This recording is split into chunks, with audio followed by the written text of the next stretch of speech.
అమెరికాకి చెందిన సిండి రోద్రిగోజ్ ఈవిడ తన మొదటి భర్త ద్వారా ఒక అబ్బాయిని కనింది. ఆ అబ్బాయికి 6 సంవత్సరాల వరకు బాగానే ఉన్నది. తర్వాత ఊపిరితిత్తులకి సంబంధించి ఏదో వ్యాధి వచ్చి ఆ తర్వాత అనేక రకాలుగా రుగ్మతలతో బాధపడుతూ ఉన్నాడు. ఇక ఆ అబ్బాయిని ఏమొచ్చేసి తల్లి అయినటువంటి ఈ సిండి చంపేస్తే అక్కడ ఉన్నటువంటి ఒక సంక్షేమ శాఖకి ఏదో డౌట్ వచ్చి అబ్బాయిని పరిశీలించడానికి వచ్చింది ఇంటికి 2022 అక్టోబర్లో. వస్తే ఆ సంక్షేమ శాఖ అధికారులకు ఇవిడేం చెప్పిందంటే, నా మొదటి భర్త అయినటువంటి మెక్సికోకి చెందినటువంటి వ్యక్తి దగ్గరికి వెళ్ళిపోయాడు, నియోల్ వాళ్ళ నాన్న దగ్గర ఉన్నాడు అంటూ అబద్ధం చెప్పింది. ఆ అబద్ధం చెప్పిన 2 రోజుల తర్వాత ఇండియాకి చెందినటువంటి ఆ సింగ్ అనే వ్యక్తితో తన 6 పిల్లలతో వచ్చేసింది భారత్.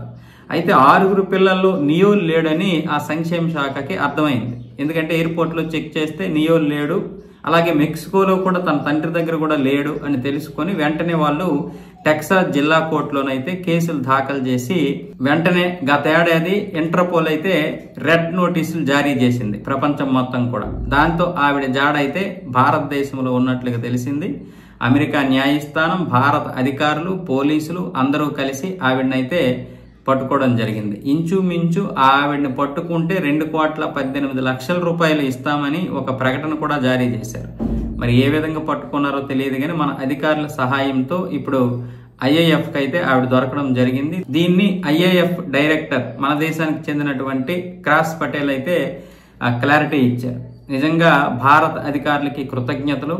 అమెరికా న్యాయస్థానం, భారత అధికారులు, అలాగే ఇంటర్పోల్ అందరూ కూడా సహకరించడం వల్ల ఆమె అయితే దొరికిందంటూ ఆయన అయితే ఒక పోస్ట్ పెట్టారు ఎక్స్లో.